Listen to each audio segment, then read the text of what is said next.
Let's get weird, buddy. Let's get weird. Guys, where are we? Well, if there's a bright center to the universe, you're on the planet that it's farthest from. Welcome to the Outer Rim. Enjoy your stay.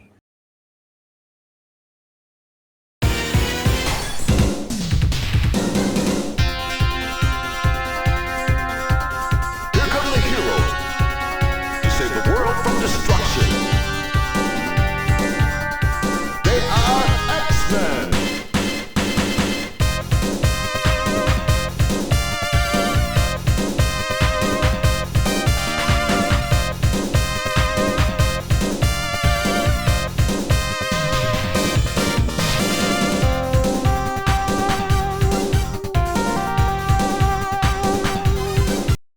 Previously on X-Men.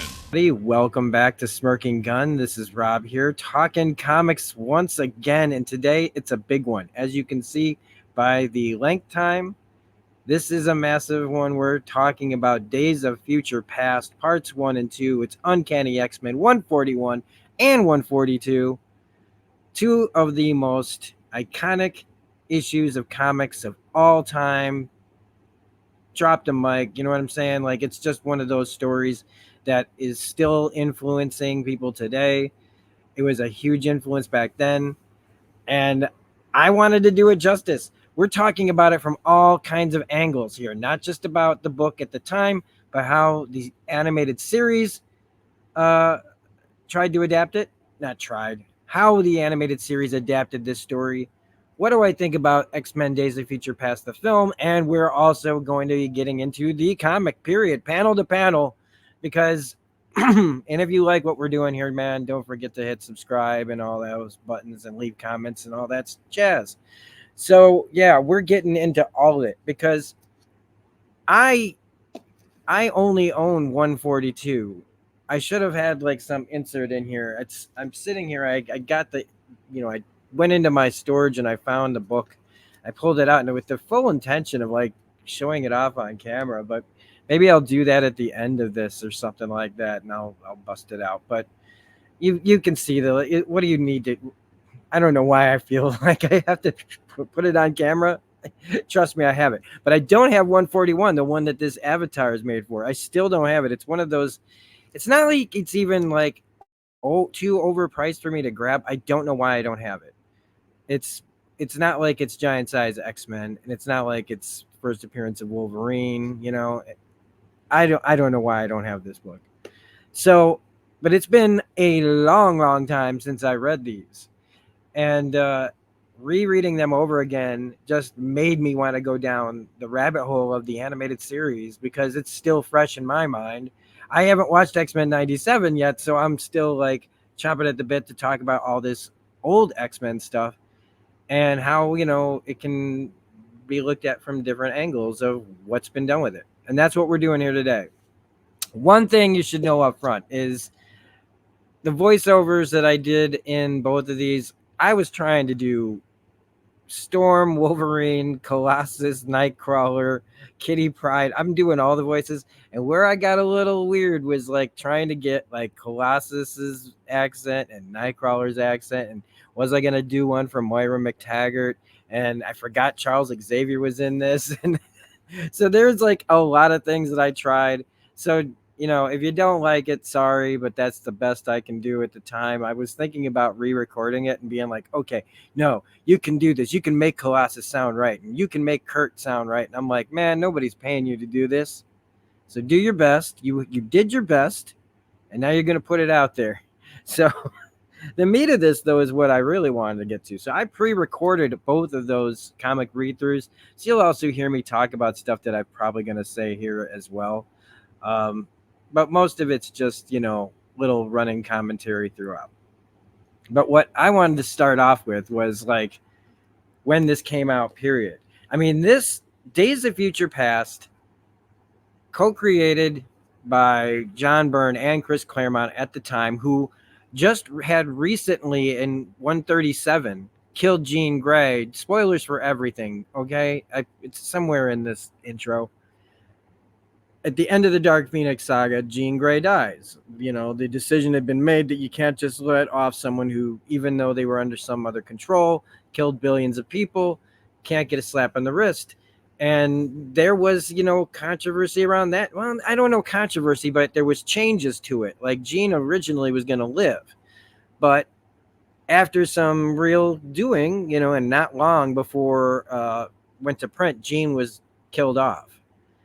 And that's a huge moment, a big, like what I think Chris Claremont called was like a betrayal, that the audience can no longer trust you, which they didn't say it like it's a bad thing. It's more like keep you on your toes. These guys mean business. These guys are good writers, and they're going to tell some crazy stories.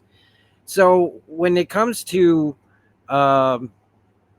what they were going to do after that, right? Trying to come up with some more stories, because the John Byrne, Chris Claremont era, man, oh my goodness. I didn't start appreciating some of the older artists until recently, man. And it's on me. And it's not like I didn't, can't say I didn't, I wasn't like out there saying they sucked or something. I just wasn't going back and really looking at a lot of that, of the old issues that I was collecting. You know, some of that collecting you just get into and you're like, yeah, I'll get around to reading it. I'll get around to checking it out. I'll get around to appreciating the art. But it wasn't until Neil Adams passed that I went, oh man, and saw some of that art and got real mad at myself for not getting into some of these artists already. And John Byrne and Chris Claremont's work together, especially on X-Men, is just some of the most awesome art and some of the great storytelling that's come out. You know, when Claremont left Uncanny X-Men and X-Men back in, you know, the early 90s, and he stepped in, I mean, John Byrne only stepped in for a couple of issues after Claremont left, you know, before they could figure out who was going to take over and everything. And he creates Omega Red. You know what I mean? So these guys were like just really great at telling stories together back then. Still, you know, Chris is still cranking them out, man. And John, well, you know.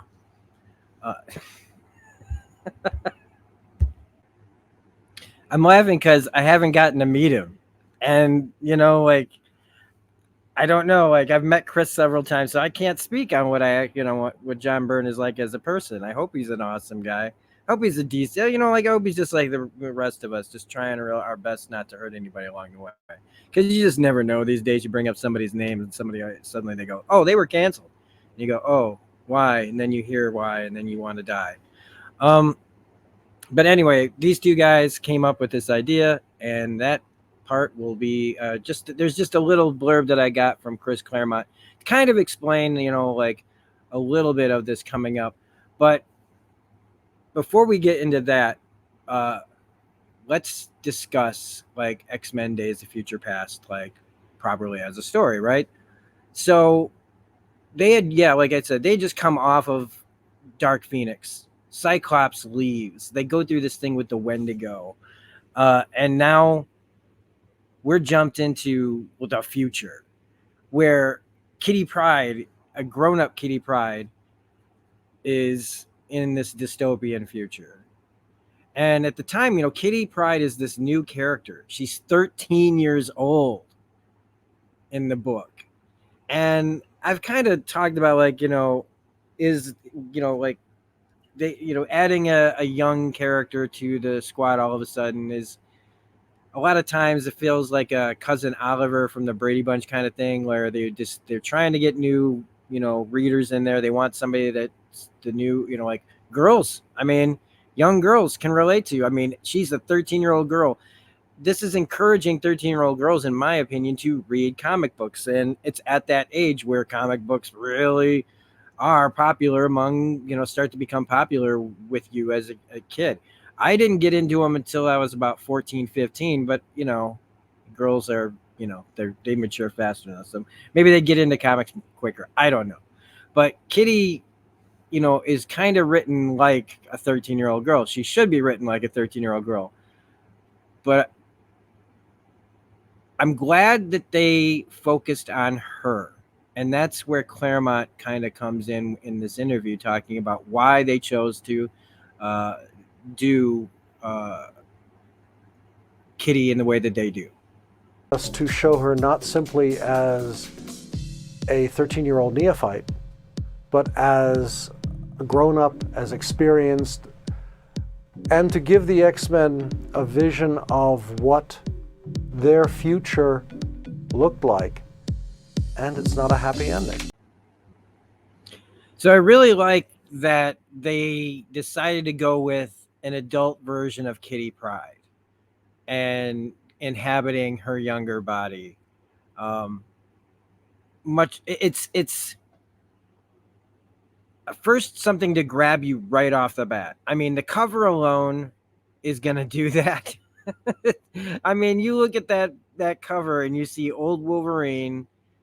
You're not 100% sure that that's Kitty, but it's Kitty, and then you see all the dead and the slain and the apprehended on the poster. Yeah, you're probably gonna get this book. You might even get this book even if you don't like the X-Men, because you go, whoa, how did they all die? I want to see how all these characters I don't like die.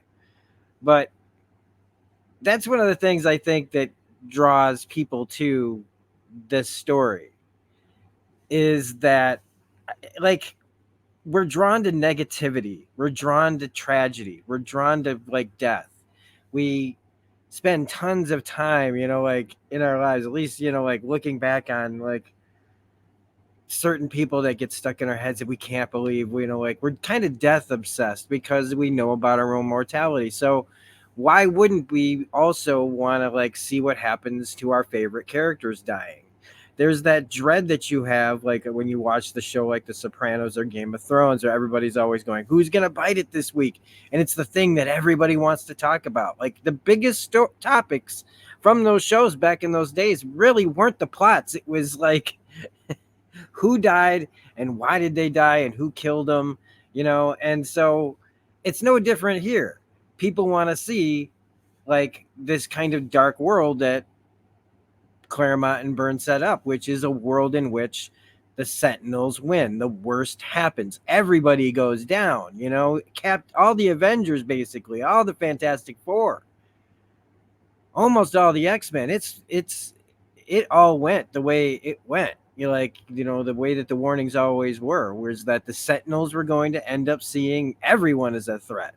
Like, we humans make mutants. You know what I mean?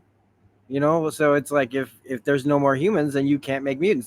They're too good at their job. And as far as like the end game kind of stories for the X-Men, some people might say that it would end with Magneto or something, but the difference is, and other people have brought this up, is that Magneto's a guy who can be reasoned with, who can evolve as a character, which he does over the course of Claremont's run, all the way up until, Asteroid M up there with the Acolytes is when he stopped, officially writing, and he went a long way. He was with the X-Men for a while and the New Mutants and mentorship and all this stuff. So, he can be reasoned with, but the Sentinels are a program, and all they're programmed to do is get better at killing mutants. So whenever they're locked away, it's like that time to breathe, and we can tell other stories. But in the end, it's the Sentinels and what they represent, and like the people that would put them out on it, that would send them out after, the mutants, the regular humans that would, don't, a lot of these stories don't think about the consequences. A lot of stories do that, where they think the ends justify the means, but then all of a sudden some kind of karmic payback happens. Like even in movies, and I don't know why the first one that comes to mind is, well, there were two of them. But we'll go with the one that actually has a better plot to it, which was The Matrix, and how, to fight the machines, we fucked up the sky. So now, we couldn't even live there. So it was like mutually assured destruction. And that's where the story is in X-Men Days of Future Past, is the Sentinels have taken over like America. And this isn't like a complete global thing. Like, it's about to be thermonuclear war. All the other countries that can are about to defend themselves against these machines. And it all starts, in the books with Robert Kelly, the assassination of him, and Moira McTaggart and Charles Xavier. And this plot that the last bit of X-Men that are still alive have of going to the past and trying to change it so that this never happens. Now, time, okay, as soon as they start talking about the plot and the time travel elements and all that stuff, that's when you start to go, okay, all right, you got to be in for a penny, in for a pound on this. Because this is, 1980 when this was written. Okay, it's like October of 1980 was like when it was released. Cover says January of 81, right? So, we haven't exhausted time travel, and you could be more the way that this story is, like where you can go back to the past and change it, and they don't really discuss how it all works, which would be that if you follow certain time rules, right? If they go back, they're in a universe, right? It could be our universe, but they're in a universe, and they go back and they change something that creates a new universe. It doesn't really change their universe. It changes the universe that they go to, because everything that happened, that it's you go down those roads, right? So you have to just kind of accept that this is what they're going to do, and that it gets to so that they can get to the line that Charles and them talk about later, like, how will we ever know if we change the future? How will they know? And there's a part in this, where Kitty thinks about it, and they actually send us to her time period to see what's going on, even though, it's a little, again, it's just comics and you got to go with it. Or just get out. I mean, look, no, you don't got to go with it, right? You don't. If you're just having none of this and you don't want to have any fun, fine, right? Fine.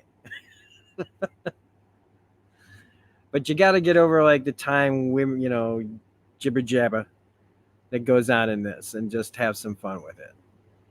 So what do we got left? You've got Old Man Logan, literally now, Storm, Colossus, Franklin Richards, and Rachel Summers. Now, this is big.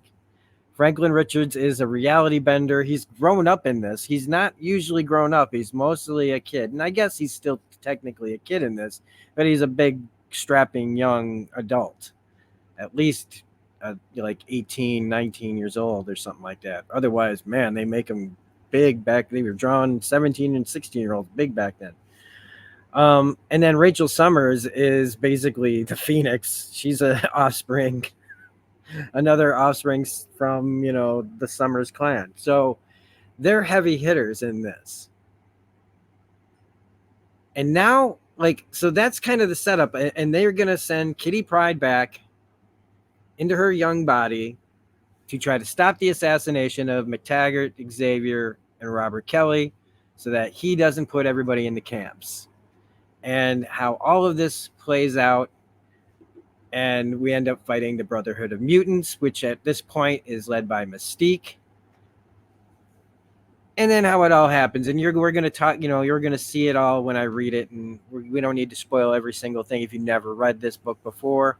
And if you have, I shouldn't have to tell you everything that happens in this. You'll see it in just a little while. But now what I wanted to get to, well, I think we should just talk about the movie version first, the X-Men Days of Future Past, which, just like the Saturday morning adaptation, it's just an adaptation. But I do think that the film one, as much as I love seeing the actors play the live action stuff, and it is one of the best X-Men movies. One of the ways it just kind of loses me, at least one of the things that I really didn't like, was sending, because it's Hugh Jackman, right? They have to send Hugh Jackman back in time. You can't have Wolverine not in this movie, and so having Kitty using her phasing powers to send him back to, I felt like that was kind of fudging up her powers a bit too much there. And it's because they didn't have other, I don't know. I feel like a script like X-Men, where they could just write in Rachel Summers to be there as a telepath. They don't even have to explain it. They just go, this is Rachel. She's a telepath. It didn't have to be Kitty Pryde doing it. Anyway, that's the big fudging thing that I had a problem with the other one. And So much of that plot is barely Days of Future Past, okay? It's basically the premise alone of sending somebody back in time to stop an assassination of people that will bring up the Sentinel program and end the world. So and we have the end of the world playing out in that movie, but it's not like the comic at all. It's we got a bunch of heavy hitters of bringing back so many of the actors from the other movies and watching them all get taken down. And again, everybody loves that part of the movie because we're watching our X-Men go get taken down by Sentinels. It's powerful, and it's Magneto with Professor X, and the wolves are at the gate, and they've got to wait for Wolverine to fix this. Except if they fix it, they wouldn't even know. But in movies, they just they are allowed occasionally to do this too, even if it makes no sense. So that's my real take, and that wasn't long, right? That wasn't long on my take of X-Men Days of Future Past. I do like it. I really, really do. It's just, it's the lesser adaptation than the Saturday morning cartoon. All right, so now let's talk about the Saturday morning animated series version of Days of Future Past, which was, they did this story in the first season. They didn't wait for season 2. It was episodes 11 and 12 of the first season. The last episode, Magneto shows up.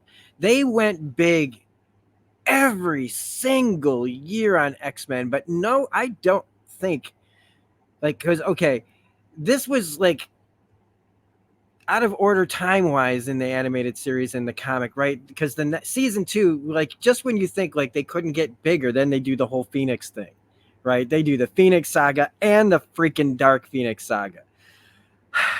Those were the fucking days, folks.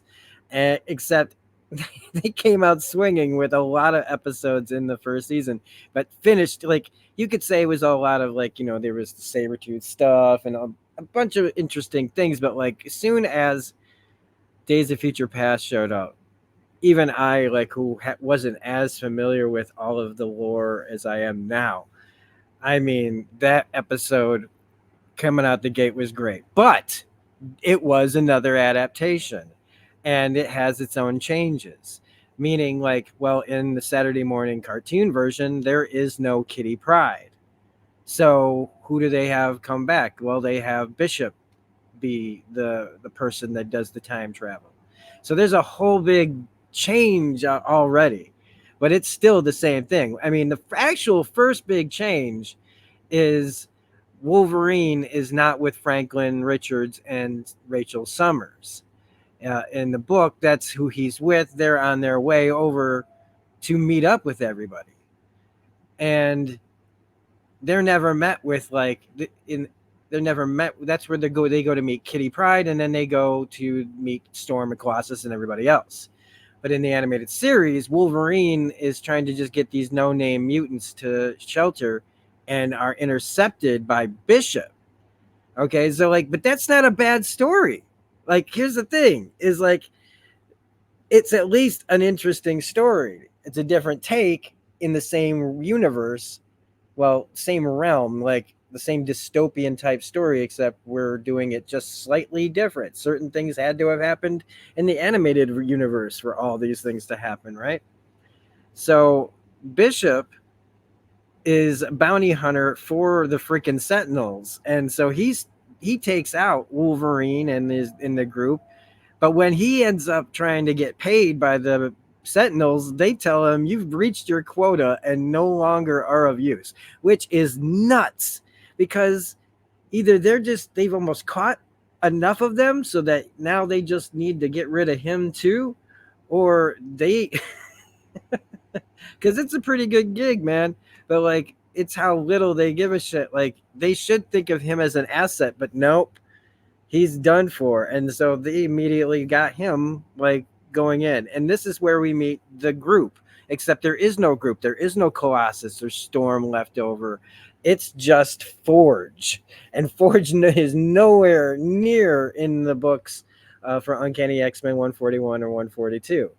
And instead of using Rachel Summers to send Kitty back, Bishop just gets in a freaking time machine and goes back that way, and Wolverine sticks behind, and then Nimrod shows up.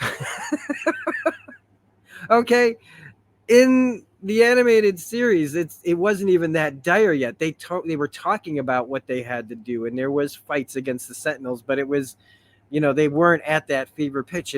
But this one is. The Sentinels are just coming to tear this place to shreds, and Bishop gets into a time machine. Now, the original story was pre-Terminator. All right, so when Nimrod shows up, Nimrod hadn't even been like in Uncanny X-Men, he wasn't even a character yet. So they were pre-Terminators. So when the show does its thing, they put Nimrod in here probably because Terminator 2 was a big success and time travel was a big success. Like that movie was huge. And I feel its influence over the animated series, and not in a bad way, just in holy crap. This is a 20-minute, just like 22-minute long episode, and we've already had Wolverine busting up Sentinels, Bishop trapping people, Bishop getting captured, Forge being the contact, Sentinels ripping the place apart, Bishop going back in time through a freaking time machine instead of using a telepath to send his body back there. Nimrod shows up, starts messing up Wolverine, and then he does. Though then they finally get kind of on track with the story, which is they actually show Bishop spinning out like they do in the comics, where he's traveling through time in like a weird circle. The other big changes would be that Bishop thinks that Gambit is the assassin, that he has to go find the X-Men and find the assassin, and it's Gambit, but it's not Gambit, of course. So that's another addition. The whole time, basically, once the story starts, we know that Mystique is going to be the assassin pretending to be somebody. But in the show, right, if you haven't read the books or anything like that, you don't know that this is coming. And it's pretty accurate, because especially with the Brotherhood of Mutants stuff and the Kelly stuff and all of that. Charles Xavier and Moira McTaggart aren't in danger in this. It's just Kelly. And instead of the way it goes down in the books, Gambit gets to have his moment, and any Gambit moment is a good Gambit moment for me. But anyway.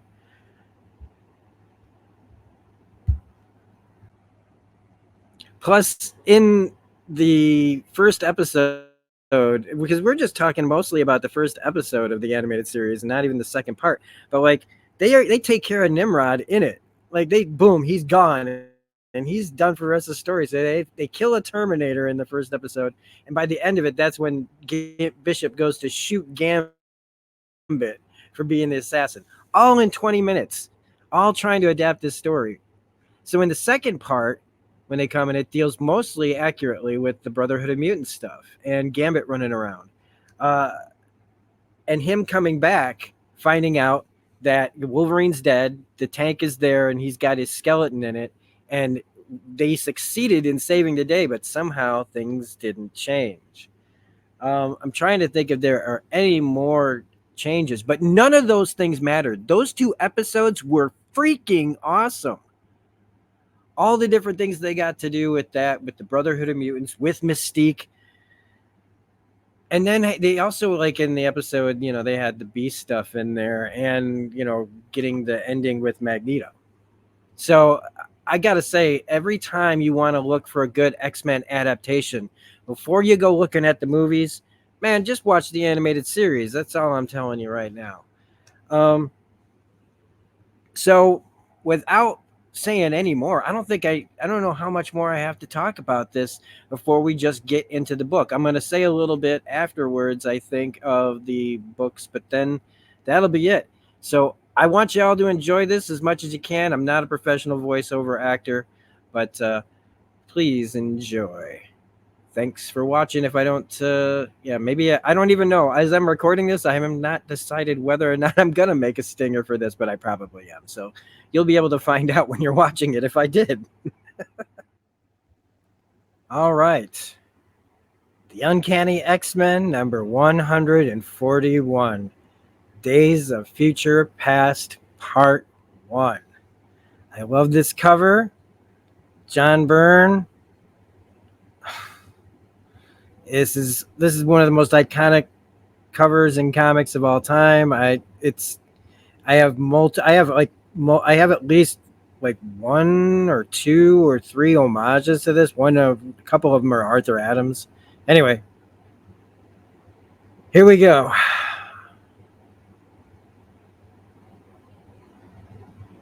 Days of Future Past by Chris Claremont, the writer. Co-plotters are the artist is John Byrne, the writer is Chris Claremont. They are co-plotters of this book.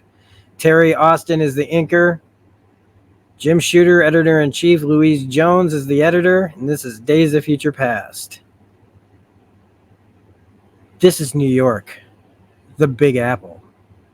Once upon a time, it was a nice place to live. It is no longer. The street is Park Avenue.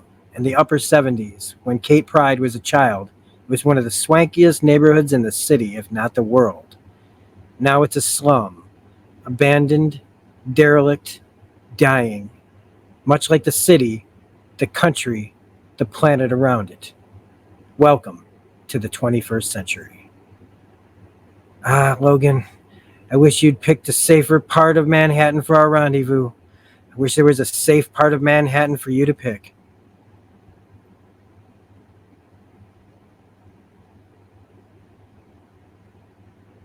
This is rogue territory, the last place on Earth the Sentinels would expect a mutant, especially an X-Man to be, which is why Wolverine chose it. I wish he'd make his entrance, though.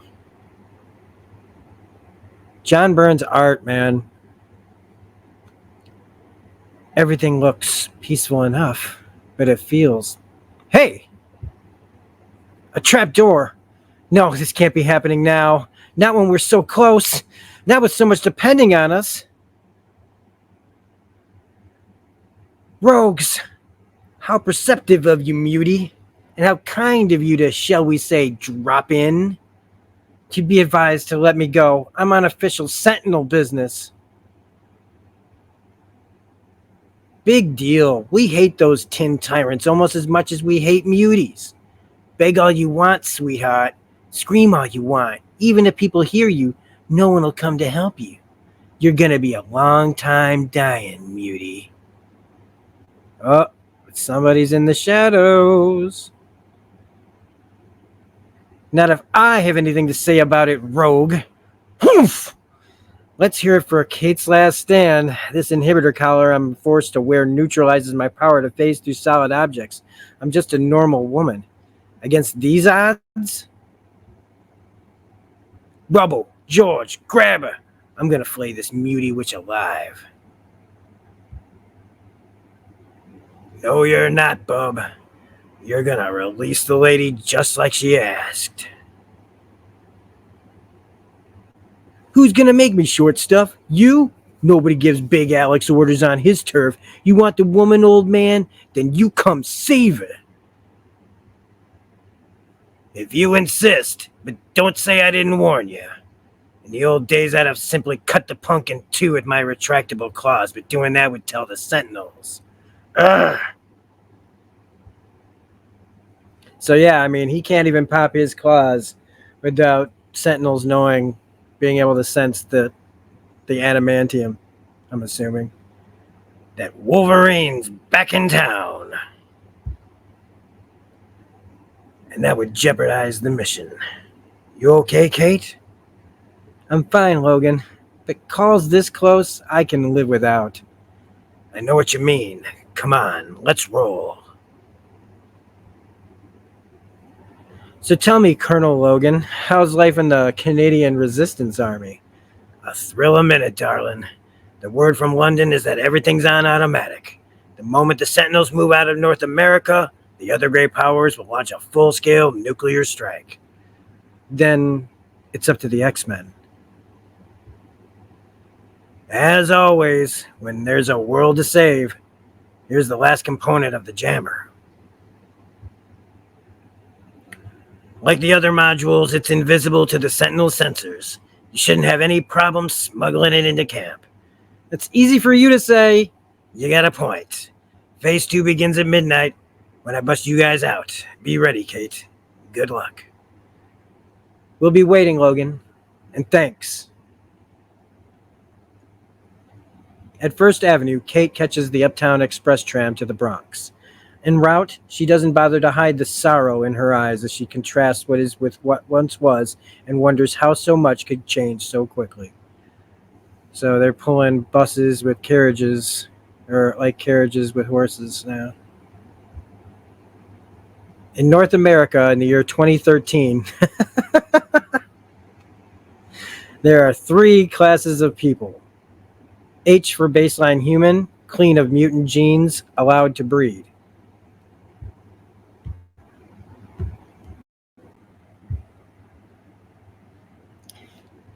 A is for anomalous human, a normal person possessing mutant genetic potential, forbidden to breed.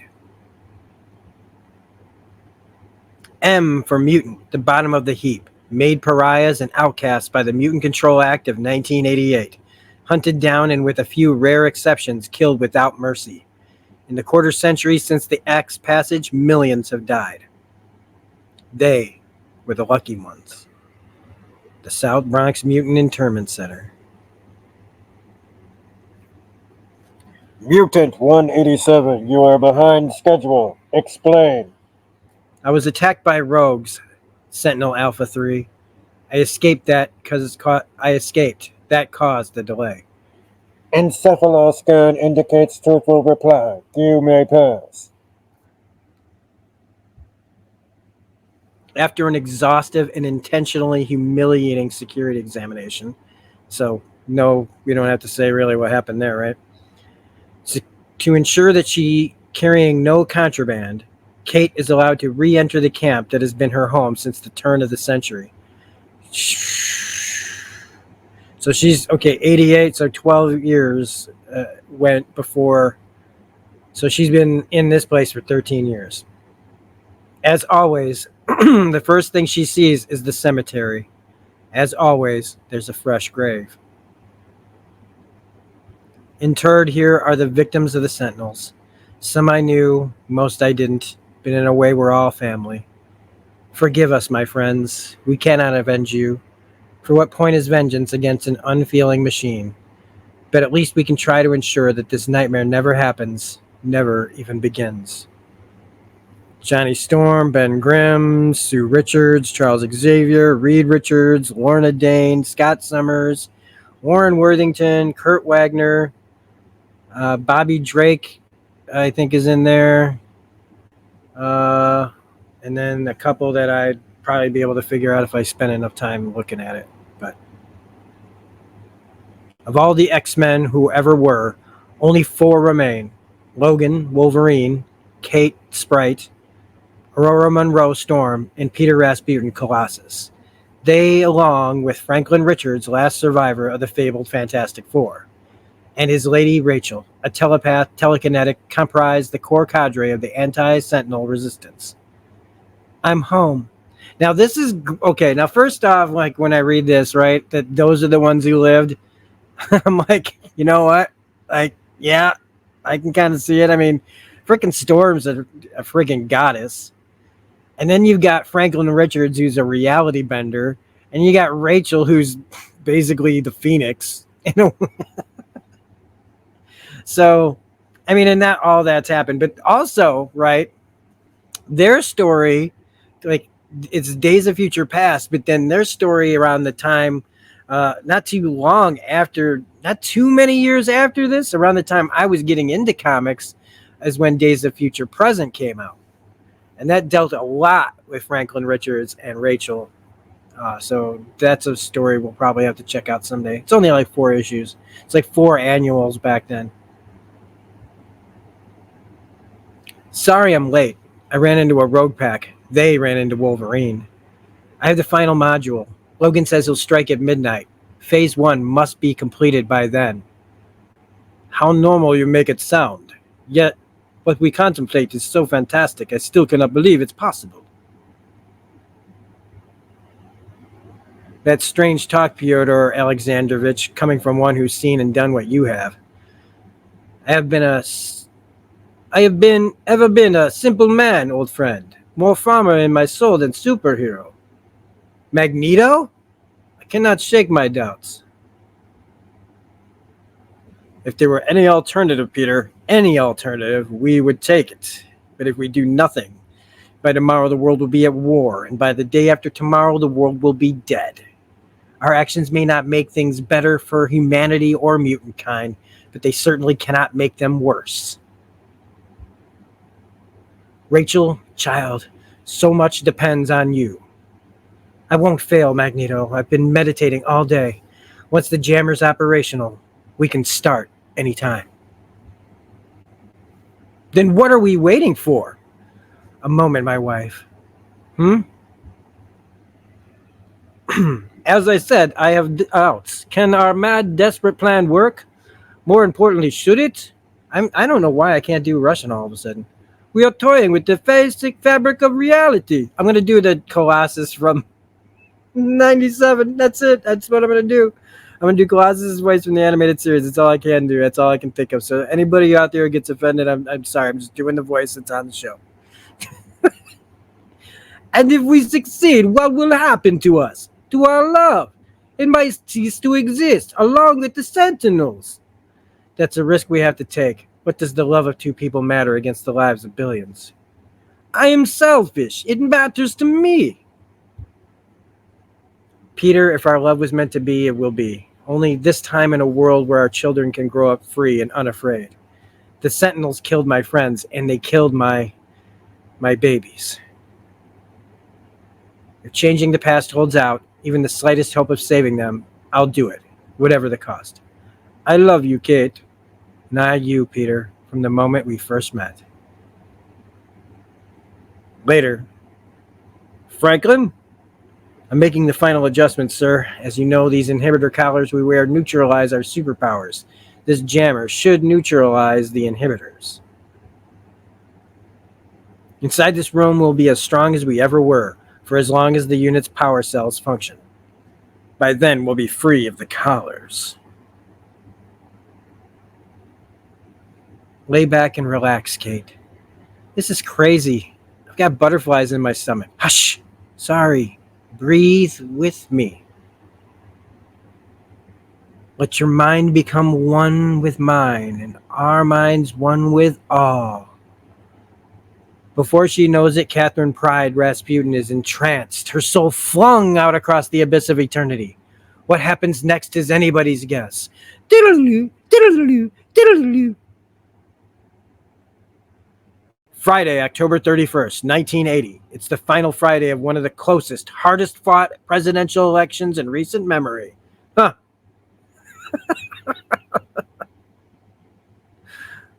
Everything's always relevant. Why is everything always relevant? For the Uncanny X-Men, Storm, Angel, Colossus, Wolverine, and Nightcrawler, however, it's a day like any other, which begins with a strenuous combat workout in the Danger Room of their Westchester County, New York mansion headquarters. This is where they hone their mutant abilities to a razor-keen edge under the tutelage of their mentor, Professor Charles Xavier. It's no place for the uninitiated, as Kitty Pryde, the newest, youngest member of the team, is about to discover. Kitty, what are you doing in here? Nightcrawler sent me to tell you that he got held up in the kitchen, but Storm, the door was unlocked. I figured that you hadn't started your training session.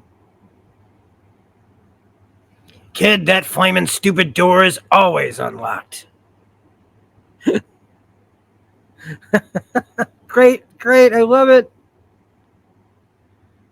Sprite, use your phasing power. Turn around and walk out through the wall.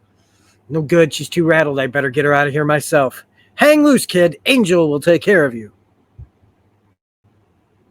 Angel, no. The computers are running the session whenever you go. Your test threat will automatically follow. Speaking of threats, Cripes! Robot, first I save the kid, then you die. Kitty, Pumpkin, hit the deck. What? Why? Oh no. Relax, kitten. My whirlwind should pull you out of harm's way. but only for a moment. So long as Kitty remains inside the danger room and the room remains active, she is in deadly danger, and so are we. Storm! Colossus, take Sprite. Everyone else, try to reach the panic button. I'm canceling this session. This is serious. The harder we fight, the more difficult our tests become. And splitting our concentration between ourselves and Kitty will only make us more vulnerable. But protect Kitty we must. Protect her we shall. I cannot catch her in my armored form. The impact might injure her. I must become human and hope the danger room does not take advantage of me. The young Russian concentrates, and with a burst of energy, his organic steel body once more becomes flesh and blood. Am I in trouble, Peter? Am I going to get yelled at? Probably if you survive. If I survive. Peter, look! The pile driver! He has split seconds to act. But before Colossus even begins to move, a burst of flame, coupled with the stench of brimstone, heralds the arrival of Nightcrawler. Talk about your dramatic entrances. It seems I teleported here in the proverbial nick of time. You could say that, friend Kurt. Are you all right, Kitty? Uh-huh. Were you frightened? Uh-huh. I also. Where were you, Kurt? I know it was your turn to clean the breakfast dishes, but that shouldn't have made you late for this training session. I'm sorry, Aurora. The morning news had an interview with Professor Xavier about today's mutant hearings in Washington. I guess I lost track of time. Don't do it again. And you, young lady, are never to come through that door when the warning light is on. Don't be harsh, Storm. Kitty's first training session is scheduled for this morning. I'm sure her eagerness got the better of her. Nicht wahr, Kitty? Yeah, Nightcrawler, sure. She's still antsy around you, Kurt. Yeah, Wolverine, I've tried to break the ice between us, but nothing works. From strangers, I don't mind that reaction, but a friend, a fellow X-Man, it hurts. Be patient, Kurt. She has so much to learn. Sprite, this is Storm. Begin whenever you wish. All you have to do is walk across the room. Don't sweat it, Pumpkin. It won't hurt much. Thanks, Wolverine. I really needed that. I know the room is set on low power. It really can't hurt, but I'm still nervous. I'm scared. But Aurora believes in me. They all believe in me. I can't let them down. She's shaking as she takes her first hesitant step. I would be too, man. Look at that shit. But as she moves further into the room and nothing nasty seems to happen to her, her confidence slowly increases. Unsure of how to cope with all the myriad threats thrown her way, Kitty responds instinctively by simply using her mutant ability to phase through solid objects. She doesn't have to. Nothing can touch her. Simultaneously, as she doesn't so much walk on the floor as on the molecules of air above the floor. When the trapdoor opens, she does not fall. So that's interesting. Okay. Nothing can touch her. She doesn't so much walk on the floor as on the molecules above the air. That's crazy. I love it. I love just the description of it. Like, I've been around Kitty Pryde so much that, over the years, we don't talk about her powers, right? Except for, when she couldn't get through the Krakoa gates. So it was, the only time we ever had to really discuss it. But, way somebody describes, what she does and how she does it, that's such great detail. That is such great writing. The Danger Room does its level best to stop her. But it's a wasted effort. And in the observation booth, I thought I'd seen it all. Charlie spends weeks programming the room for Kitty, and she beats it with her eyes closed. Man, oh man, I wish Xavier were here. I'd give anything to see his reaction. Back to the drawing board, I think. I made it. How'd I do, Storm? You were splendid, kitten. Gee. Suddenly, reality twists inside out for Kitty. She comes face to face with herself, an older, sadder, wiser, stronger self. And then her soul, too, is flung out over the abyss of eternity. In her mind, she screams. Diddle-diddle, diddle-diddle, diddle-diddle. In reality, she drops without a sound. Kitty! Kurt, get down there. How is she? Breathing, thank heaven. Her pulse is strong and steady, and there's no sign of a gross injury. She looks stunned, Aurora. Impossible. We'd have seen the stun beam, and besides, I shut down the room systems the moment she reached the door. Take her to the infirmary for an in-depth examination. Perhaps this is a delayed reaction to something that happened to her during the test. And if it is, if my kitten is hurt or crippled or worse.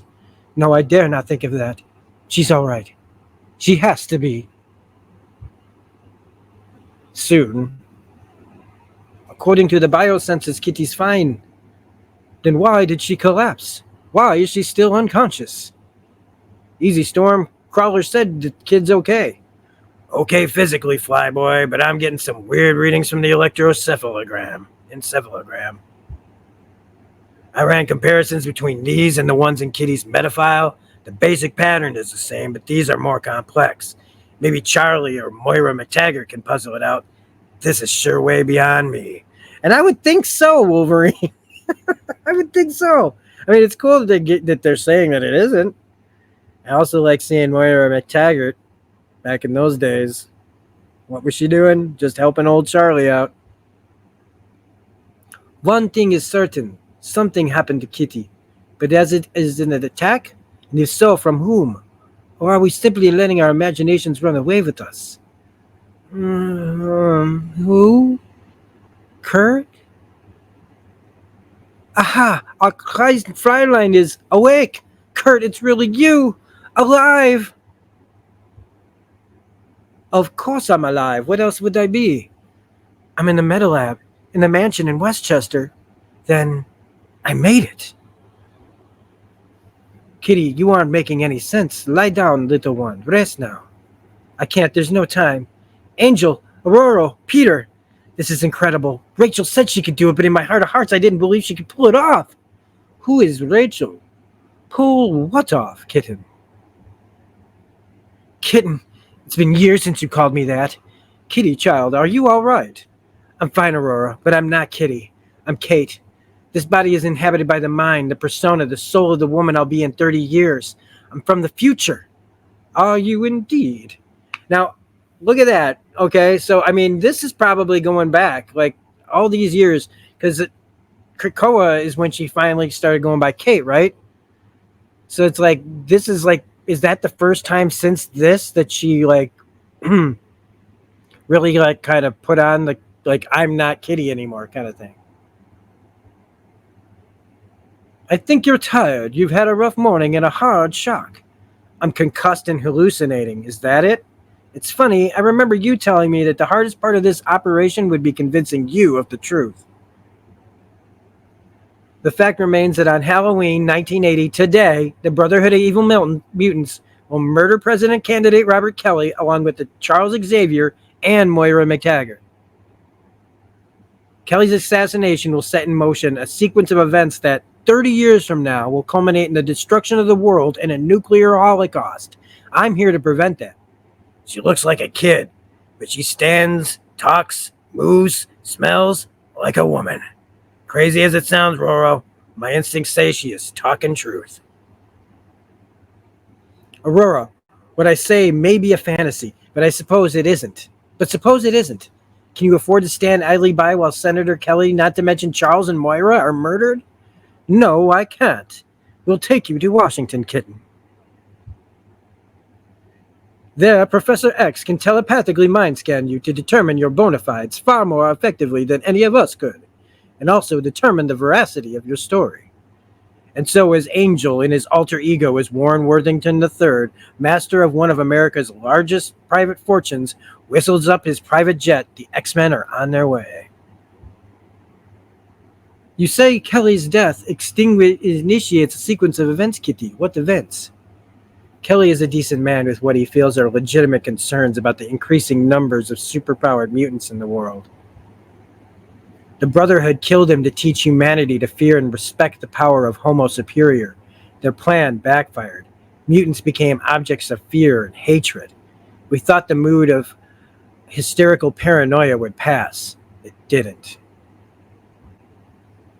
In 1984, a rabid anti-mutant candidate was elected president. Within a year, the first Mutant Control Act was passed. The Supreme Court, bless them, struck it down as unconstitutional. Yeah, good luck getting that done today. America, it's 1984. Do you know what your children are? Ooh, wow. The administration responded by reactivating the Sentinels. The robots were given an open-ended program with fatally broad parameters to eliminate the mutant menace once and for all. The Sentinels concluded that the best way to do that would be to take over the country.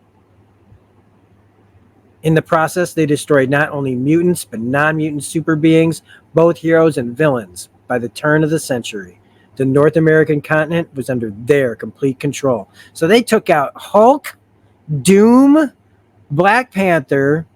I'm trying to look at the ones that I'd be like, I'm calling bullshit, but like nobody wants to, I guess, don't tell that story, I guess, would be like, let's fill in the gaps and show how all the heroes were killed in Days of Future Past. We fought, we lost, we died, and now seeing them all alive, oh God, I didn't think it would hurt so much. For a while, there are no sounds in the jet's cabin, save this child woman's anguished sobs.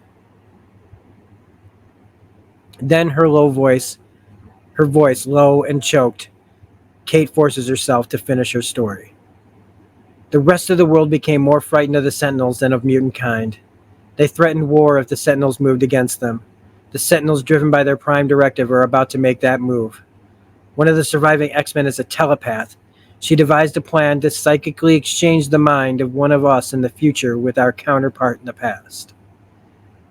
Which, again, would be somebody reaching from another universe into this universe, actually not changing their past, but changing this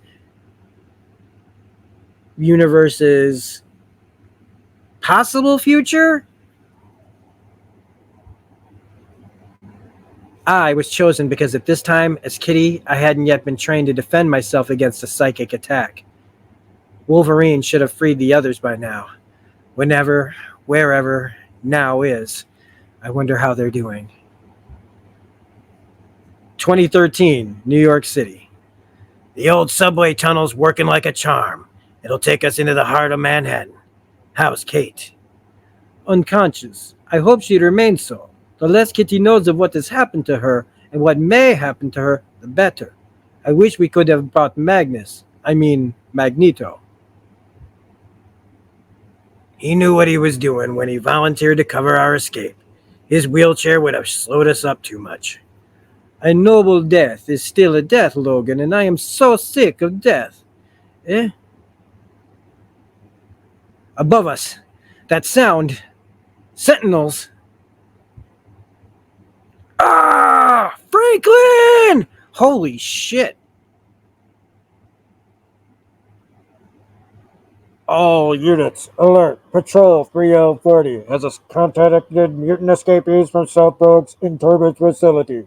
Mutants, you are advised to surrender or face immediate termination. This is your only warning. Franklin, Storm helped me. When he died, I felt it in my mind. I know, Rachel, but you mustn't yield to your pain, your grief. We need you. I won't break, Storm. Those bloody robots killed my man. The least I can do in return is kill them. Warning. This unit under telekinetic attack. Central control. All city alert. Mutant contacts. It's not wearing inhibitor collars. Patrol 3L40 requesting immediate reinforcement. Identification. This unit facing the X-Man storm. The force of my lightning bolts is staggering the Sentinel, but I'm not doing him any real damage. He's too well insulated. Rachel, guard Kate with your life. Hola, Wolverine. It's been a long while since we practiced a fastball special, has it not? Too long, pal. As Nightcrawler used to say, up, up, and away. Muscles clench, synapses close, and gleaming adamantium claws pop out of the back of Wolverine's hands. These retractable claws are forged of the strongest metal known. one far stronger than the Sentinel's omnium steel bodies. Likewise, his entire skeleton is laced with that same miracle metal, making his bones virtually unbreakable. Add to that a berserker fury that gives him the fighting prowess of a score of heroes. And it's no wonder that even these emotionless robots respect and almost fear him. This unit critically damaged but still functional. Mutant assailant identified as Wolverine has been captured. Termination imminent. Storm, I'm giving you an opening. Finish this sucker. As good as done, Wolverine. This lightning bolt should reduce the Sentinel's computer brain to so much slag. Way to go, darling. Colossus and Rachel zapped the last one. 3 down. How many million to go? Company is coming, my friends. Another triad patrol. The longer we stay in one place, the more vulnerable we become, no matter how hard or well we fight.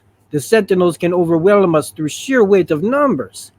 Our only hope is to hit and run and never let ourselves be backed into a corner. Alert. Contact established with Mutant X-Men Colossus. If I hit the base of this derelict hotel precisely right,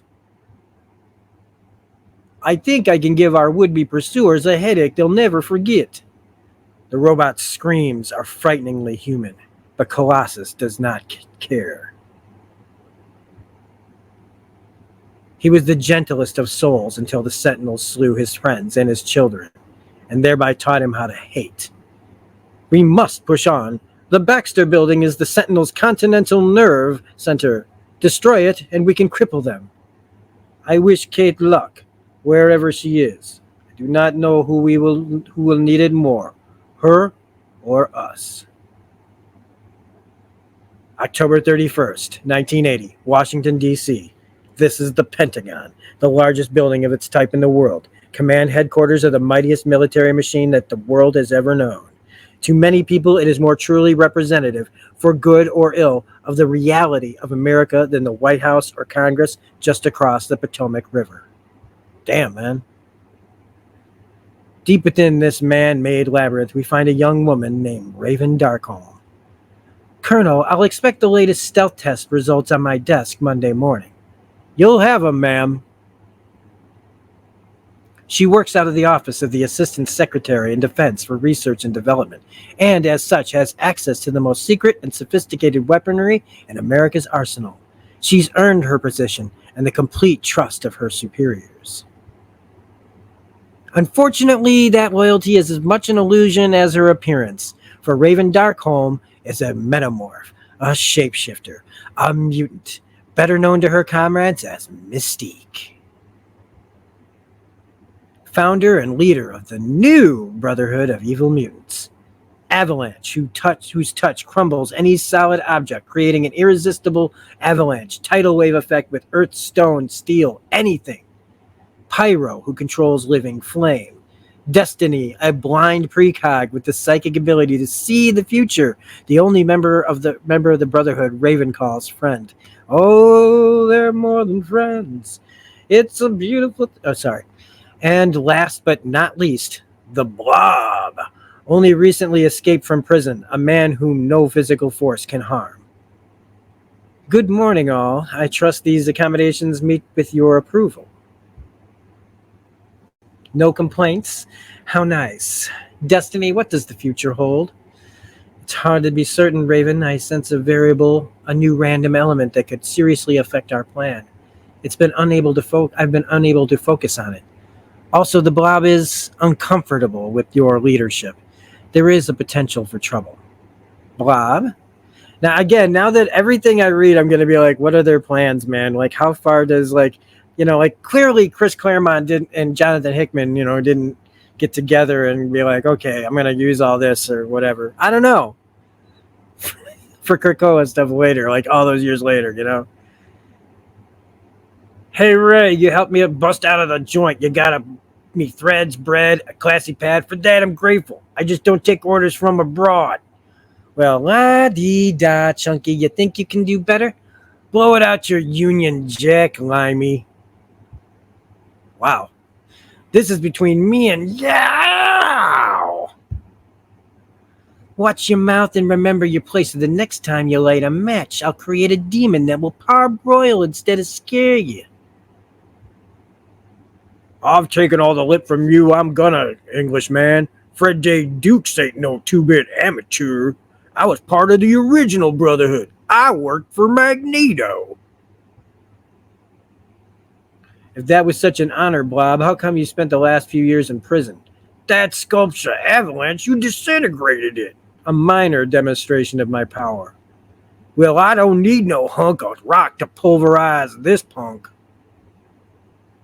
That's enough, all of you. You're correct, Blob. I'm not Magneto, but cross me in any way, and you'll find I can be as implacable, and deadly a foe as the master of magnetism ever was. Now prepare yourselves, mutants. The time has come to strike. The United States Senate has been described as the greatest deliberative body on earth. It has seen noble times and shameful ones. It has epitomized the highest ideals of humanity and the worst realities. Today, once again, it and the people it represents are being put to the test. We are gathered here to address an issue of critical national and international importance. This is not a witch hunt, but we hope and pray a search for truth. Much about our world has changed in recent years. We face situations and threats undreamed of by earlier generations. One such is the appearance of Homo superior, mutants, flesh of our flesh, blood of our blood, yet possessing powers and abilities which set them apart. Some would say above the rest of humanity. Kelly's laying it on a bit thick. So what else is new? Among our witnesses are Professor Charles Xavier, world-renowned expert on genetics, and Dr. Moira McTaggart of Edinburgh University, whose work in the field has won her a Nobel Prize. If you ask me, Charles, that sod's already made up his mind. Registration of mutants today, gas chamber tomorrow. Be charitable, Moira. He's scared. Now, again, this is like what the animated series kind of did. They took this story about Senator Kelly, threw our regular X-Men that are in the animated series into this thing, and instead of using, there's no Kitty Pryde in it, and so they mixed up a few things to get here, but it still happened. It's like we still got different versions of it, and I'll take it. I'll take like the animated series always trying to adapt it in some way, rather than just give us something that they made up that, honestly, every time one of these shows just like goes like too far south to like, I'm not saying that things shouldn't be tried that are new as far as like, especially with IPs. But if there's always a way to figure out how to like adapt the stuff, because that's the stuff that I think that Disney has been unwilling to do enough of. You own this stuff. Pay the writers, pay the creators. Who gives a crap? You're making so much money. Give it back to the people and use their stories, man. That's what they're there for. We must teach him that his fear is unfounded. Coming through the door, Peter, Aurora, and Kitty. I'd best contact them telepathically. Storm, what are you doing here? Is something wrong? You might say that, Professor. Open your mind to me, child. Your memories will explain matters far more effectively than your words. Overcoming an instinctive flash of reluctance and distaste, Storm does as she's told. After mind-scanning Storm, Xavier turns to Kitty, and what he sees in her brain makes him pale. Meanwhile, oh, this hearing's getting interesting. That's Warren Worthington. He's a mutie. His handle's the Angel. He used to bankroll a West Coast supergroup called the Champions. Tell Lois to try for an interview. Look at how they're dressed. So dated. I love it. Senator, in all honesty, I fail to see the need for this hearing or your concern. The need is simple, Dr. McTaggart. I merely wonder if, in a world of beings like Dr. Doom, Magneto, the Fantastic Four, the Avengers, and Lord knows how many others, there's any place for ordinary men and women. I wonder as well, Doctor, if this same question wasn't asked about the last Neanderthal about the first Cro-Magnon. So it's basically the great replacement theory, holy. So I mean, it's just mutants in the fictional world that they're using as this like fear for people. Get out of here, you people! Run for it! That wall's coming down! Ah, help! And when the avalanche has run its course. An apt question, Senator Kelly, and one with its own answer, for we all know what the first Cro-Magnon did to the last Neanderthal. I am Mystique. My colleagues and I comprise the Brotherhood of Evil Mutants. We are your future. Humans, resist us at your peril. You've been babbling a lot about the mutant menace, Kelly. We're here to teach you the error of your ways. Shoot! A lightning bolt! Who did that? We did, comrade. We are the X-Men. Oh, yeah? Except for that winged bozo, you sure ain't no X-Men I ever met. That's right, fatso. We're better. If you mean to harm Senator Kelly, Mystique, or anyone here, you'll have to go through us to get him. That storm will be a pleasure. Kill them. Next, time out of mind. Spoiler alert, this issue everybody dies. All right, so Uncanny X-Men number 142. This issue, everybody dies. Technically, I mean, this is Days of Future Past Part 2, but it's actually got its own title. And again, I love what the animated series was able to do at the time to try to give some of this story, to us as kids, that I hadn't even read Days of Future Past because it was just before my time. I wasn't even really aware of it at the time. So when I found out like later that it was adapted by that, because I didn't read like all the comics back then. I didn't have the money to go backwards and buy everything. And so I didn't read some of this stuff in forever. And I haven't read this in forever. And by the time I finally owned this, I mean, because I own this one, but I don't own 141, unfortunately. 141 has been one of those. I don't know why I don't have it, to be honest with you. But let's get into it. I love this cover. Iconic cover. John Byrne, Chris Claremont. Let's go. Stan Lee presents the Uncanny X-Men. Co-plotters, Chris Claremont and John Byrne. Writer and penciler. Terry Austin is the inker. This is a tale of two worlds and of the child/woman who sought to save them. Mind out of time.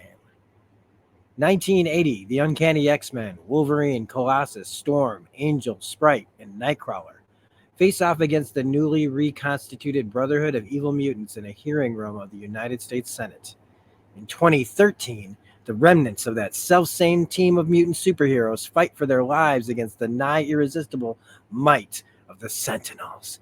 And I mean, I'm looking at this and I'm talking about like Chris Claremont, John Byrne. That's like, and I look at this art and I think of this writing and I think this is like when you look at like now when they pair two people together that are just like so super duper. And we have it sometimes, but man, like this time period, like who would be the equivalents of this right now? I would love to have people's opinions, because was Chris Claremont and John Byrne considered as great as I consider them now? Like how they're thought of now. Were they thought of the same way back then, or were they more like, what are these crazy kids doing? I don't know. In a last-ditch attempt to save their world from imminent nuclear Armageddon. Great page, man. And linking these two worlds, these two desperate battles, is Catherine Pryde. In her hands lies the fate of mutant kind, of humanity, of the earth itself. Failure is unthinkable, yet success may well be impossible, for she seeks to change history. Now, like, she's a late addition. Kitty Pride is a late addition to the story. I wonder, I'm going to do some more research. Of the original Brotherhood, only the Blob remains, joined now by the blind precog Destiny who can see the future. Pyro, master of the living flame. Avalanche, whose touch disintegrates inanimate objects. And the group's leader, the mysterious shape-changer called Mystique. Senator Kelly is fond of speaking against the mutant menace. My colleagues and I are that menace incarnate. As an example of our dread power, as an object lesson to those who would oppose us, we intend to kill him. Stand aside, X-Men, or suffer the consequences. You want Kelly Mystique, you'll have to go through us to get him. Well, again, look at this page. Look at this freaking page, man.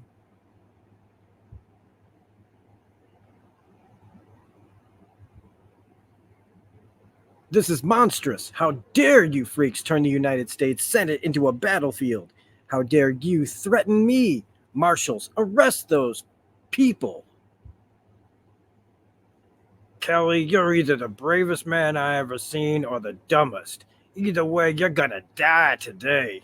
That's enough out of you, fatso. You and your muty playmates have gone too far this time, and you're gonna pay for it. Come along quietly, all of you, or else. Like, or else what, dude? Ooh-wee, you got me shaking in my boots, cop. Chump, you're talking to the blob. No power on earth can move me if I don't want to be moved, and no force on earth can harm me. You're a real terror against ordinary people, Blob. Let's hope the X-Men prove as easy to deal with. All right. Again, oh my gosh, this art. Beams of force hammer out from Avalanche's hands, giving the marble floor a liquid fluidity and sending it flowing towards the far end of the room like a tidal wave. They tried to do this in the animated series with the way he did it, but this just looks great. This just looks amazing. They tried. Nightcrawler reacts first, using acrobatic skills honed by a lifetime in the circus to keep his balance on the swiftly tilting floor. Then he attacks in his own style, uniquely his own. He teleports. Badass motherfucker. Materializing again and again right behind Avalanche. I can punch faster and disappear faster, far faster than you can react, Halloween. Even your armor won't protect you for long against this fierce and assault. Avalanche, strike to your left. That is where Nightcrawler will reappear. Oof! So, Colossus, you've the power to transform yourself into some form of metal. I wonder, can that metal melt? I do not know. I do not intend to find out. This Englishman has created a hand of fire. It's grabbing me. That's a fancy flamethrower you're packing, bub. I wonder what'll happen if I punch my claws through the fuel tank and into your stinking hide. Wolverine's retractable claws are forged of adamantium, the strongest metal known, and he has no compunction about using them. Wolverine, don't! Storm, have you flipped? What do you think you're doing? The X-Men's newly appointed team leader ignores Wolverine's impassioned protests as she uses her elemental powers to simultaneously create a whirlwind that yanks Wolverine away from Pyro and a torrential blast of rain to douse the flame hand around Colossus. Dang, man, she's multitasking like a mother. Nice move, Storm. With the country's growing anti-mutant sentiment, the last thing we need is Wolvie carving someone up, even if it is a villain. Angel, find Senator Kelly. He must be protected at any cost.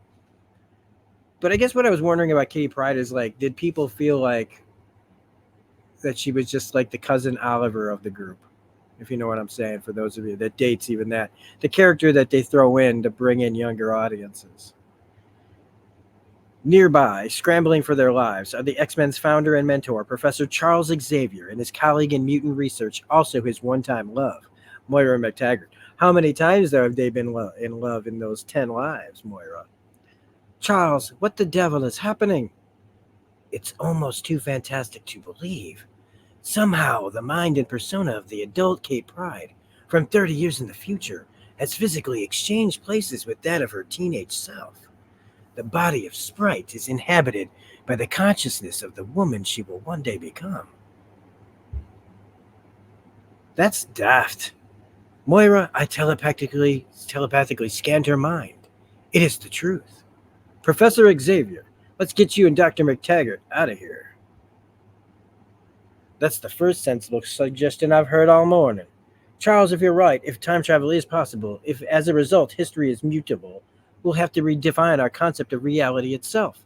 We'll never be completely sure what is from one moment to the next. That's frightening. Perhaps. You'll be safe here. Thank goodness. Wait, Moira, I sense some sort of energy field around this woman. She is not what she seems. Ah! You spotted the electronic damper field which kept you from reading my mind, Xavier. Until it was too late to do you any good. That shot of nerve gas instantly paralyzed you now, deprived of your telepathic guidance with only the woefully inexperienced Storm to lead them, the X-Men will be fatally crippled. You are my most dangerous foe, Xavier. I should kill you while I have the chance. But for the moment, I think you're of more use as a potential hostage. How fares our future destiny? I am not sure. Beyond a certain point, the images become jumbled, difficult to read, just like devs. There is a random factor present, Mystique, an anomaly that strikes to the very heart of the time stream. So long as it exists, nothing is certain. I've tried to pinpoint it without success. No matter, with or without your foreseeing help, my friend, the Brotherhood will prevail. And speaking of Destiny's temporal anomaly, something's gone terribly wrong. My presence here hasn't changed a blessed thing. Have I endured and gambled so much, only to fail? Kate Pride's thoughts twist forward across the decades to her home, a North America ruled by sentinels, giant super sophisticated robots programmed to stamp out mutant kind.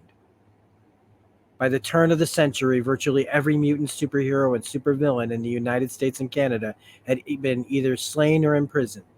Now, the Sentinels prepared to expand their operations to the rest of the world. Other nations, however, viewed that as an act of war.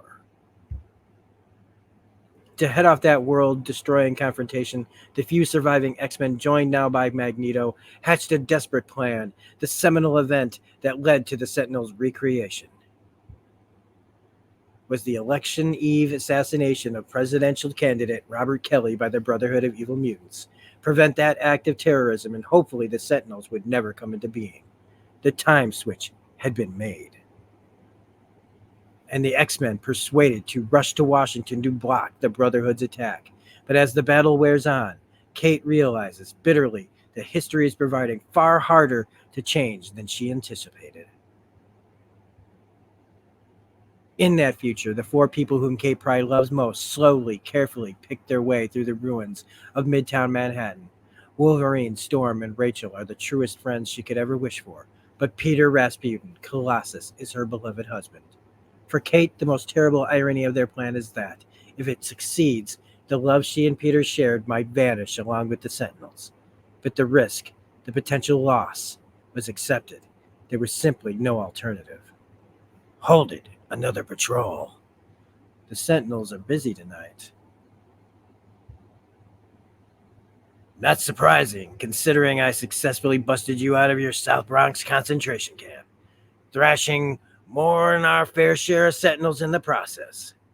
They'll be expecting us to try to make contact with my outfit, the Canadian Resistance Army. They won't be expecting an attack on their main headquarters, the Baxter Building. If we knock that out, we'll hamstring their operations across the entire continent. We'll have to hit hard and fast. I will take the lead, Logan. Okay, Roro. Good luck. My friend, I stopped believing in luck the day I saw my parents slain before my eyes while I survived. Back in X-Men number 102. All my life I've flown with death. I, who once swore never to kill, have killed. And if I must, I will kill again. In my own way, I've become as hard, as ruthless, as merciless as Wolverine. I've become so numb, I can't even hate myself anymore. If anything, my soul feels tired. But so long as breath remains within me, I will do what must be done. Raw energy flows through Storm, automatically shaped and focused by her mind and her mutant metabolism, manifesting itself at last as an awesome, irresistible bolt of lightning.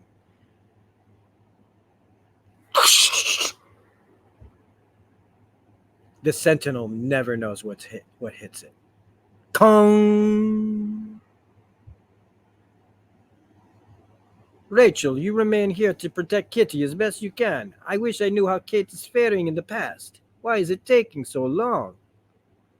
I don't know, Colossus. Our world may not change at all. Instead, Kate's actions could create an entirely different timeline, an alternate parallel Earth. It already has, by the way, guys, if it's... So the time switch could be a wasted effort. Great. Wolverine, I'm sorry, I just don't know. Storm, these doors are locked. You'll have to gimmick the locks and alarms. There we are, Wolverine. It seems I haven't lost my touch. Oh, that's right. Thievery. That's right. It was a lifetime ago when I was a street urchin in Cairo being trained as a thief by Ahmed El Gibar. Those were hard days, but happy ones, though I was happier still years later in Kenya. The urchin became the goddess, Aurora, the weather witch who used her mutant powers to help the local villages. I wish I was there. I wish I was that child again. I might as well wish for the moon. The coast is clear, my friends. The Baxter Building, the old HQ of the Fantastic Four, contains some of the most sophisticated electronic slash-ups on Earth. That's why the Sentinels chose it as their primary base.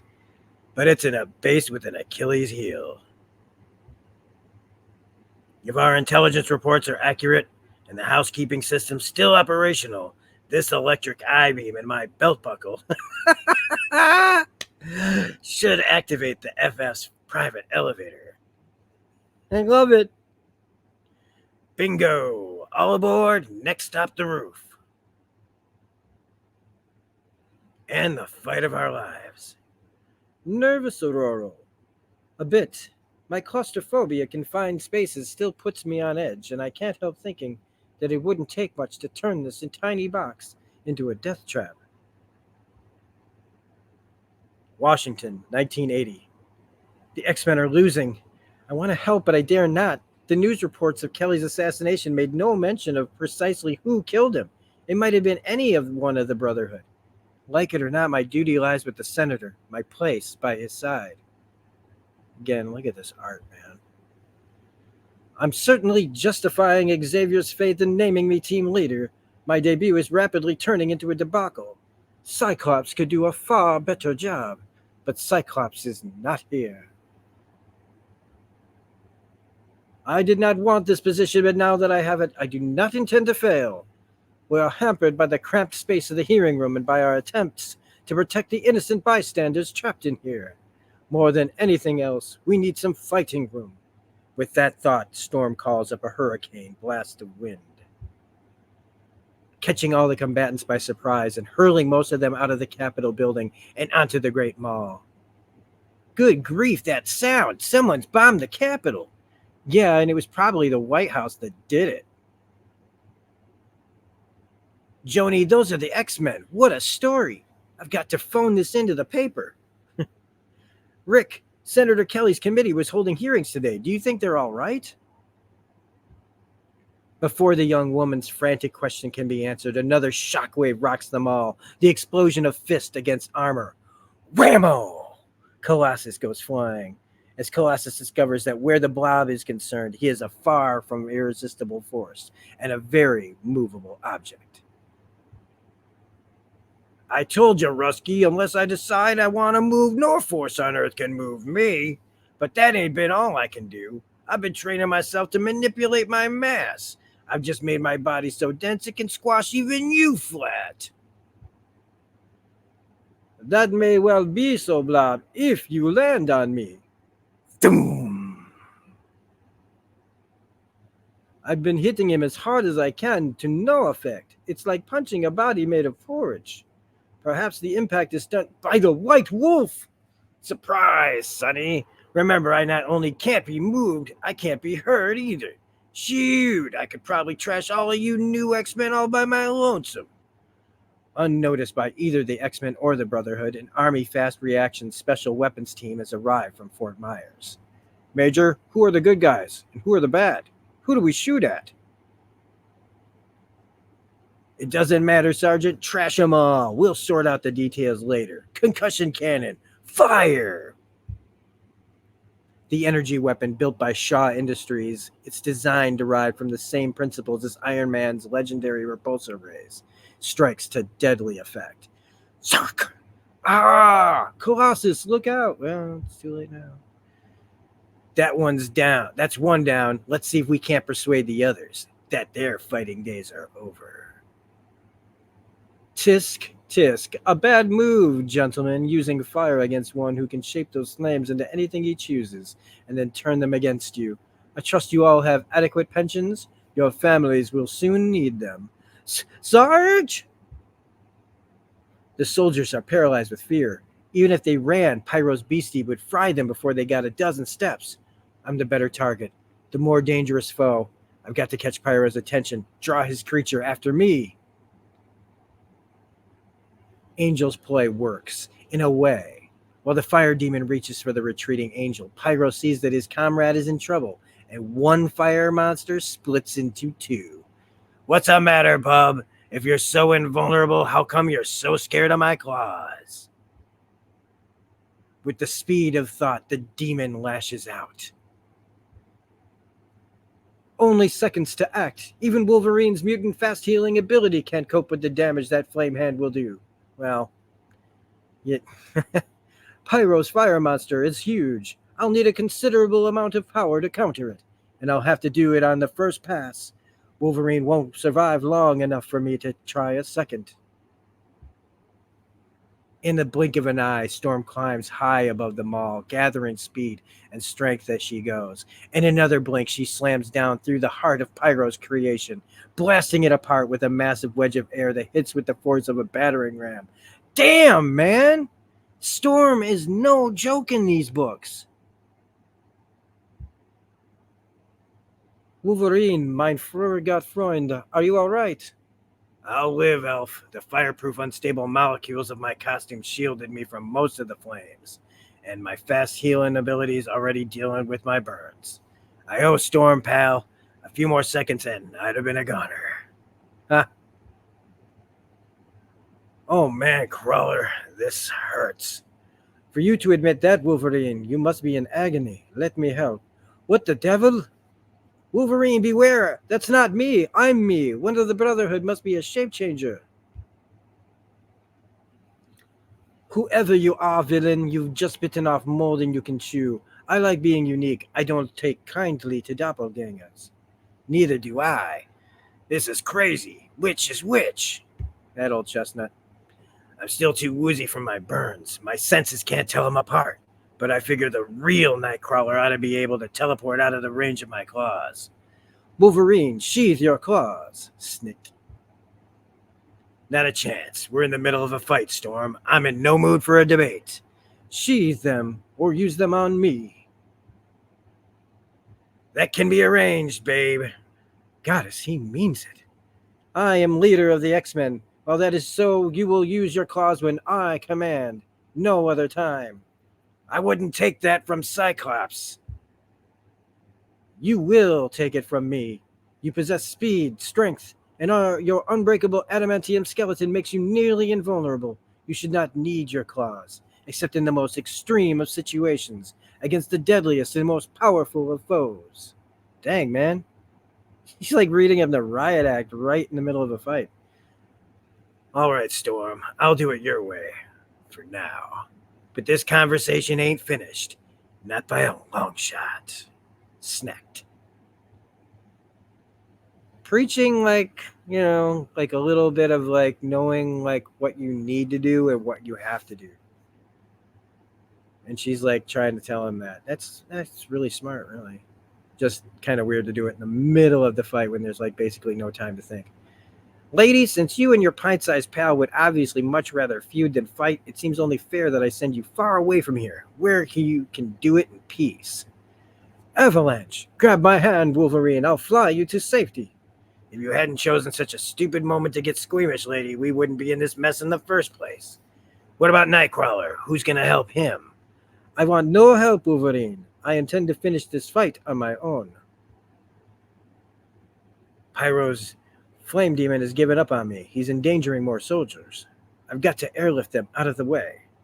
Wolverine, come with me. I need your assistance to defeat the Blob. Fine by me, bub. I'm in a mood to defeat someone. The bigger, the better. The Blob boasts that no power on Earth can move him, but suppose we move the Earth he stands on. Like Archimedes said, pal, give me a big enough lever and I can move the world. It's smart of Petey to use me as the fulcrum of this lever. That I-beam will crack before my adamantium skeleton bones will. Yo! You got him in the air, Colossus. What are you gonna do when he comes down? You're gonna die, Rusky. That's a promise. I intend to prove that no matter how awesome the Blob thinks his power has become, Colossus will not be crushed by him, by anyone. Blob. Oh, no! Excellent, Peter. That's two of the opposition beaten. Angel rescued those soldiers, now to deal with Pyro. He thinks himself protected by his flame creature. He forgets that while firing burns anything. Whatever water douses fire. It takes virtually all her strength of body and will, not merely to create this storm, but more importantly to control it. And to do so, she warps weather patterns for miles around the District of Columbia. She creates a monsoon, confining it to a tiny section of the mall, hit by this raw, primal elemental force. Neither the fire demon nor the men who brought it into being can stand it for very long. So if she's doing that, right? Like, because again, we don't talk about it, but these books are talking about the way the powers work and how they draw from things. Like, so if she's drawing from weather systems, like, is that screwing up weather patterns and doing damage in other places? 3 of the Brotherhood are down. Now a 4th joins them. Perhaps. Unglaublich, your mystique, your skin, your eyes. If this is indeed your true form, mein Gott, we are so alike. Could it be, Kurt Wagner, that you are not so unique as you once thought? You know my name. Who are you? Ask your mother, Margali Zardos. Who would know better than she? Dang, man, they're putting in influences like really early. Vamoose, buddy. The army's got Blob, Avalanche, and Pyro in custody, and they're looking to add the X-Men to their collection. Angel, no. We can't leave just yet. Or if we leave, we take Mystique with us. Some of the things she said, I must learn the answers. The truth. But when the German-born mutant turns to face his foe, she's disappeared. With her shape-changing power, she can transform herself into anyone she pleases. I'll never find her.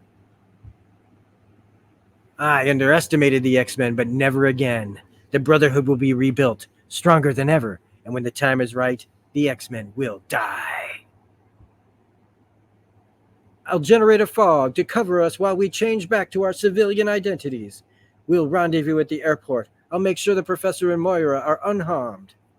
It's too bad you revealed your identity, Wings. The feds are going to try and crucify you for this caper. Whoa, foreshadowing. That short stuff is why I employ the best lawyers in the country. Storm, all of you, wait! What about Sprite? Why has she not joined us? And Destiny, the last of Brotherhood, where is she? Wouldn't Sprite still be protecting Senator Kelly? Of course. Oh no! 2013. We've arrived, troops. So far, so good. So far, Logan, we have done little good. Destroying a few Sentinels will not save the world. That's so, Roro. But zapping this baby here ought to gum up the works something fierce. He's Omega Series, a low number, one of the executive cadre, and he's all mine. Give me a fastball special, Petey. I'll gut that sucker from head to hips. Summoning all his considerable strength, Colossus hurls his friend towards the seemingly unsuspecting Sentinel. Wolverine takes off like a runaway missile, but fast though he flies, the Sentinel reacts a fraction faster.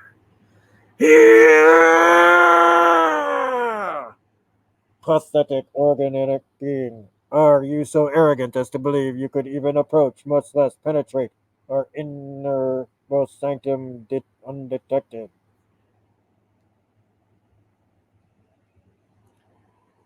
Not so. You are here because we allowed you to be here. The better to terminate you. Yield, X-Men, or suffer a similar fate. Yeah, that's fucking crazy. Never!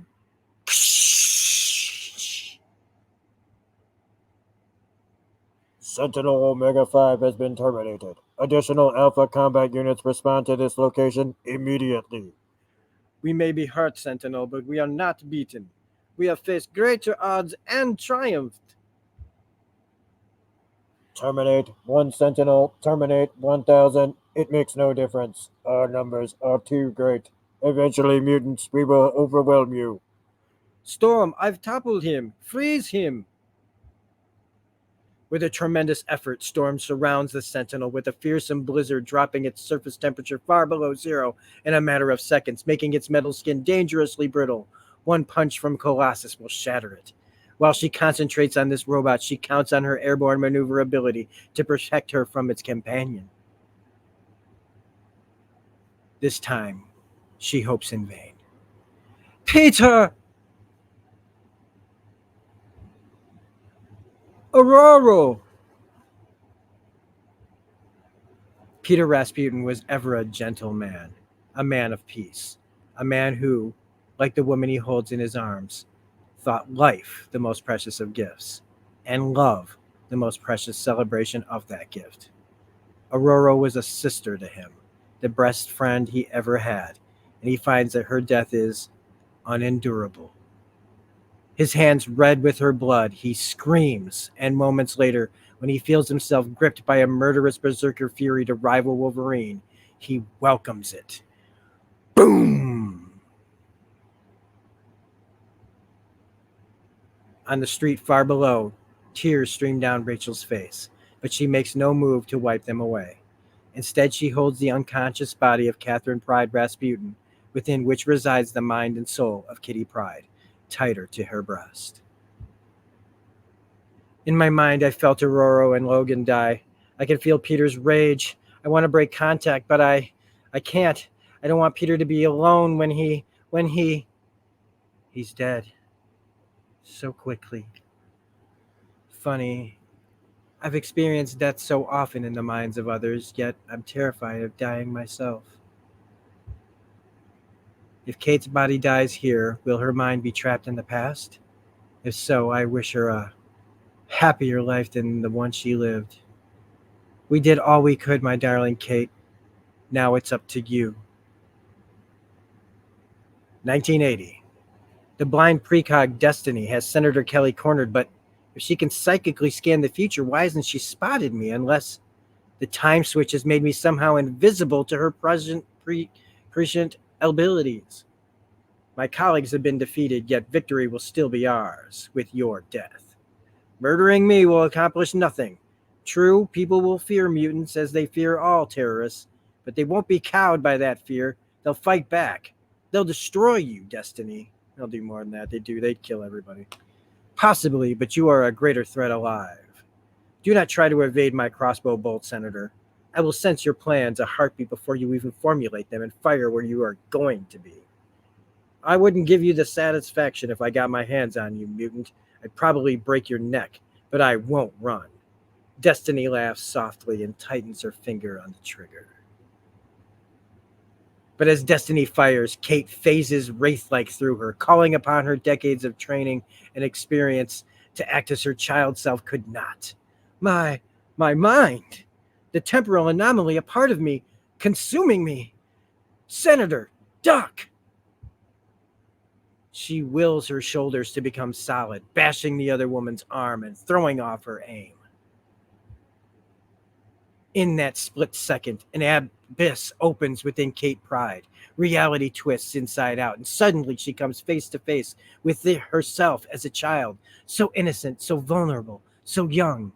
Impulsively, she gives herself a kiss and let the winds of eternity sweep her home. Diddle-diddle, diddle-diddle, diddle-diddle. Sprite, are you all right? Senator Kelly, have you been harmed? Who are you, young woman? Who is this child? Storm, where am I? This isn't the danger room. I feel awful. I am Storm, leader of the X-Men, and I suspect this child is the person who just saved your life. Mutants, like people, are both good and bad. You would do well to remember that, Senator, before you seek to condemn us all. Storm? Professor, the authorities are coming. I must leave. We will rendezvous at Angel's private aircraft. Xavier, Dr. McTaggart, thank heaven you're all right. Destiny captured as well. Have no fear, my dear friend. Neither you nor the Brotherhood will be in prison for long. This Mystique swears. Later, en route to the Westchester, New York mansion that serves both as Professor Xavier's School for Gifted Youngsters and the secret headquarters of the X-Men, Professor X explains all that has transpired to a dumbfounded Sprite. You remember nothing after blacking out in the danger room? Nope, except, well, I think I felt someone kiss me just before I woke up. Perhaps it is for the best. I think if I knew my future, I would spend my life trying to change it. You said you mind scanned me, Professor. What did you find out? About me, I mean. That Kate Pride is as delightful and admirable a person as Kitty Pride. The rest of you will discover in due course. Professor, we saved Senator Kelly. Kitty's mind has been returned to her body. Does that mean we changed the future? I do not know, Warren. Cliché though it sounds, only time will tell. Epilogue. A month has passed, and Senator Kelly's committee has finished its hearings and submitted its report to the president. Now, on a chill December evening, both Kelly and his good friend, industrialist Sebastian Shaw, who, unknown to Kelly, is both a mutant and a supervillain himself, are summoned to the White House. Oh. Come in, Robert. Sebastian. I won't bandy words, gentlemen. I've read your report, Robert. Its recommendations are dangerous. They may be unconstitutional, even criminal. A draconian attitude for someone who owes his life to the mutant X-Men. A life that was threatened initially, Mr. President, by the Brotherhood of Evil Mutants.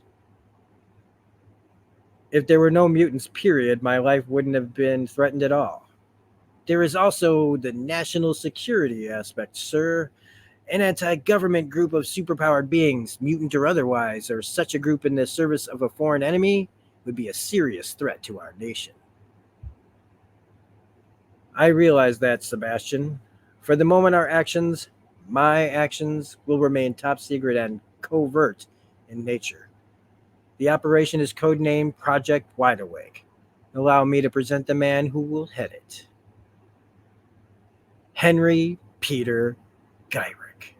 He will be responsible to me alone, and his authority in this matter will be absolute. Your first priority, Henry, will be to work with Shaw Industries to design and construct a new series of robot sentinels. You'll have them, sir, and you have my word this mutant controversy will be resolved. If we find them to be a threat to this republic, a threat to the world, a threat to the human race, they will be dealt with permanently. Next, Demon. When you're alone, Kitty Pride, no one can hear you scream. And that, my friends, is the end of X-Men Days of Future Past.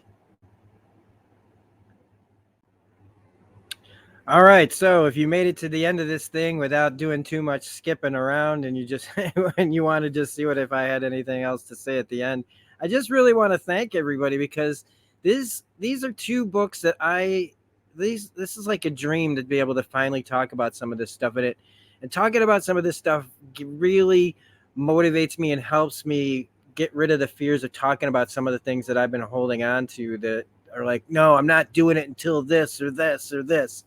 But talking about these two books, man, is really special to me, and I hope you enjoyed the experience.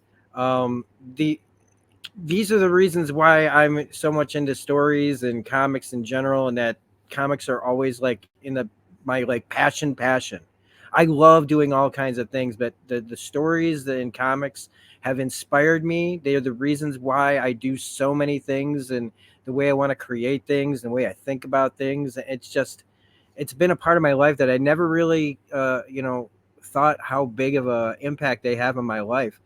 And I just want to keep sharing that with everybody here. So whether this was the most perfect thing in the world, I'm a do-it-yourself YouTuber. You know what I'm saying? I have to do all the things on my own, figure all this out on my own for the most part, with a little help from my friends. You always need a little help from your friends, and you know who you are. I hate putting people on the spot, but yeah, expect more crazy, weird stuff from the channel. Uh, and I hope to see y'all continue this journey with me. So thanks a lot, Bubs, for watching this video. Don't forget to hit like and subscribe. And it turns out that I did miss something. So here's a real stinger, is that there was an extra thing that I missed about the animated series adaptation compared to the book adaptation, which was in the book, Kurt Wagner, Nightcrawler, is the one who's mixed up with Mystique. She's the one who's shapeshifting into him. He finally outs her, and this is where the start of is Mystique Nightcrawler's mother? Like, this is when that question got asked way back when in 142. But Nightcrawler wasn't a series regular on the show. Rogue was. But guess what? In the books, Rogue and Mystique were like, she was part of the Brotherhood of Mutants with Mystique. And instead, they just flipped one plot line that's similar to the other. There was even in the comics, and I think even on one of the animated shows like X-Men Evolution or something like that, had our Rogue and Nightcrawler brother and sister arc. And so they just flip that in here and have Rogue meet Mystique and have her tell her, you're going to help me out this time because I used to look like this, and it looks like her mother. And it's like, holy crap. They even put that detail in there. It was like they would have used Nightcrawler, but since she's the right character, I mean, how awesome does things just line up right so that they still are able to do the little details still accurately by swapping? It's just amazing. Okay, that was it. Have a good day. Bye. Bye-bye, Bubs. Ba-ba-ba-bum. Ba-bum-bum-bum. Bum-bum-bum-bum. Bum-bum-bum-bum. Bum-bum-bum-bum. Ba-bum-bum-bum.